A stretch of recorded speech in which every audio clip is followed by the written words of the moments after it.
على عباده الذين اصطفى أما بعد فأعوذ بالله من الشيطان الرجيم وقال الذين أشركوا لو شاء الله ما عبدنا من دونه من شيء نحن ولا آباؤنا ولا حرمنا من دونه من شيء كذلك فعلوا الذين من قبلهم فهل على الرسل إلا البلاغ المبين ولقد بعثنا في كل أمة رسولا أن اعبدوا الله واجتنبوا الطاغوت فمنهم من هدى الله ومنهم من حقت عليه الضلالة فسيروا في الأرض فانظروا كيف كان عاقبة المكذبين إن تحرص على هداهم فإن الله لا يهدي من يضل وما لهم من ناصرين وأقسموا بالله جهد أيمانهم لا يبعث الله من يموت بلى وعدا عليه حقا ولكن أكثر الناس لا يعلمون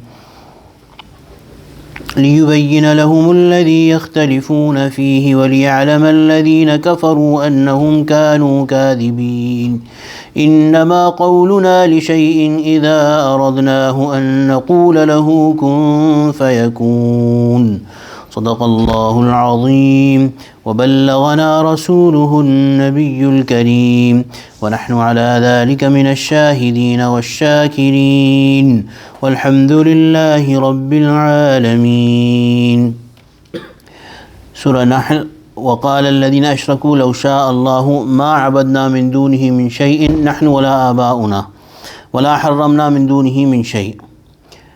These people who are disbelievers, polytheists, mushrikeen, they say that if Allah had so willed, we would have not worshipped anything other than Him, neither we nor our ancestors or our forefathers, nor would we have made anything unlawful without a command from Him.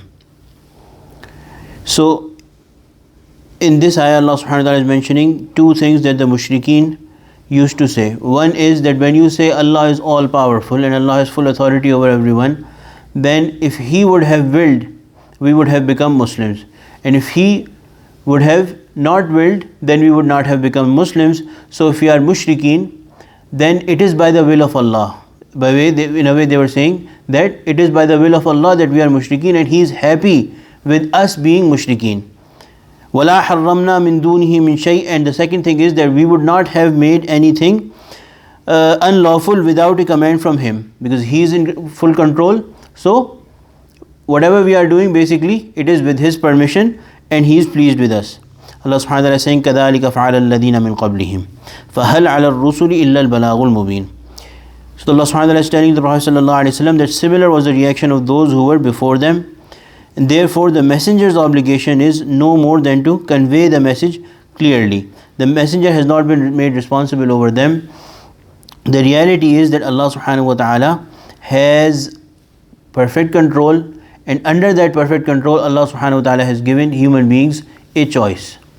And that is the test, that if you make the right choice, you end up in a place of pleasure of Allah subhanahu wa ta'ala, which is the Jannah or the heaven. And if you make that conscious choice, the selection of which Allah has given you a freedom of doing. If you select the wrong path, then you end up in a place which is punishment, full of punishment from Allah subhanahu wa ta'ala, and displeasure and anger, which is the hellfire.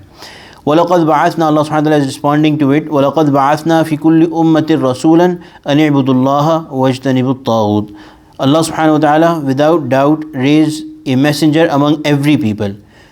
With the messenger, Allah subhanahu wa ta'ala, the message was that worship Allah and stay away from the path of shaitan. فَمِنْهُمْ مَنْ هَدَى اللَّهِ وَمِنْهُمْ مَنْ حَقَّتْ عَلَيْهِ الضَّلَالَةِ.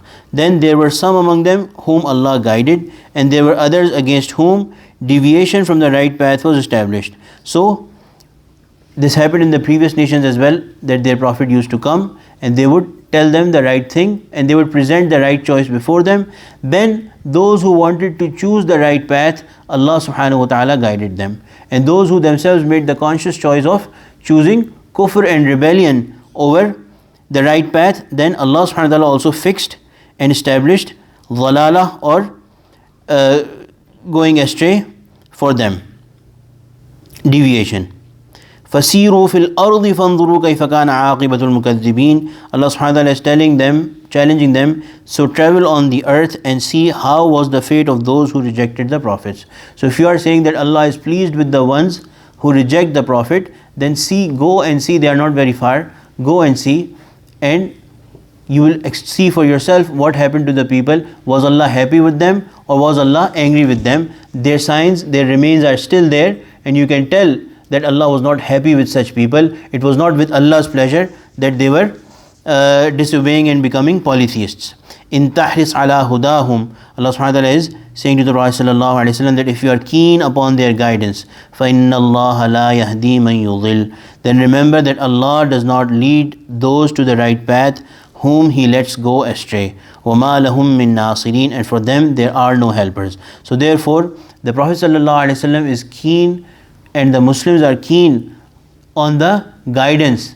They very much want, they dearly wish that these people become to their guided straight path. But we should know that those who choose the wrong path themselves, consciously make that choice, then Allah also fixes the wrong path for them, and then for whomever Allah leads astray, then there is no guidance. So therefore all guidance is from Allah subhanahu wa ta'ala, but there is a system of getting that guidance, which is that you humiliate yourself before Allah subhanahu wa ta'ala and you seek the right guidance without any prejudice. One does that and Allah subhanahu wa ta'ala guides them, Allah subhanahu wa ta'ala leads them on the right path.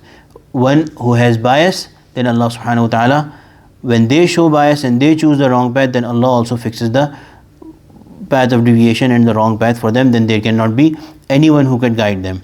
وَأَقْسَمُوا بِاللَّهِ جَهْدَ أَيْمَانِهِمْ لَا يَبْعَثُ اللَّهُ مَن يَمُوتُ. These people, they swear, they take qasam by Allah on solemn oaths. Allah will not resurrect those who die. This is what they used to say, that what you are telling us, that Allah will give us another life, we will die and then Allah will raise us again. They used to swear that that's not going to happen. Bala wa'adan alayhi haqqa. Allah subhanahu wa ta'ala is saying, why not? It is a promise on Allah's part, on His part. وَلَكِنَّ أَكْثَرَ النَّاسِ لَا يَعْلَمُونَ. It is going to come true, but most of the people do not know. لِيُبَيِّنَ لَهُمُ الَّذِي يَخْتَلِفُونَ فِيهِ. And the purpose of their resurrection on the day of judgment will be so that Allah will open up upon them for all those people who used to fight and who used to argue. So He will make it open, disclose for them what they used to dispute about. وَلِيَعْلَمَ الَّذِينَ كَفَرُوا أَنَّهُمْ كَانُوا كَاذِبِينَ. And the disbelievers, those who disbelieved, they will fully know, they may know that they were liars. إِنَّمَا قَوْلُنَا لِشَيْءٍ إِذَا أَرَدْنَاهُ أَن نَّقُولَ لَهُ كُن فَيَكُونَ. They say that, they think that Allah, they swear that Allah does not have the power to give us life again, to resurrect us. Allah subhanahu wa ta'ala is saying that our power is such, innama qawluna, whenever we intend, li shay'in, whenever we say to something, idha aradnahu, whatever we intend to do something, we say to something, we do no more than to say to it be. We say to it kun. This is our power, that whenever we want to do something, whatever we want to do something to something, we just say be, and it happens. Kun fayakun. So how could you say that we are not able to resurrect you? In the first place we created you by saying kun.